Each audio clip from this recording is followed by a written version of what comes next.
આ સમયગાળામાં છે ને તમે તપ ના કરી શકો, તમે તપ ના કરી શકો, તમે હરખું યજ્ઞ ના કરી શકો, હરખું દાન નહીં કરી શકતા. આજનો સમયગાળો એવો છે, દાન નહીં કરી શકતા. વ્યક્તિઓને દાન કરવું છે, પૈસા છે, દાન કરવા માટે સમય છે, છતાંય એમના હાથમાંથી છૂટતું નહીં.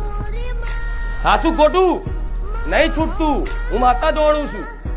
કઈક લોકો એવા છે કે અમથા દવાખાના પૈસા બગાડી આવે, અમથા ટોકીઝમાં પિક્ચર જોઈ આવે, અમથા બર્થડે જન્મદિવસમાં ઉજવણી 10-15 હજાર ખર્ચો કરી નાખે. ના હોય તો કોકની જોડે ઉસી ના લાવી દે. લગ્ન પ્રસંગ દીકરાનું હોય, ભેત ના હોય પ્રસંગ કરવાનો, છતાંય તે સમાજમાં મોટાઈ લેવા માટે, રોલા પાડવા માટે ચોકથી ઉસી ના કરી દેવું કરી અને આજના માણસને જગતમાં વાહવા બતાવી છે કે જો હું સુખી છું. આ શું ખોટું? પણ ના, કોઈ સુખી નથી આ જગતમાં.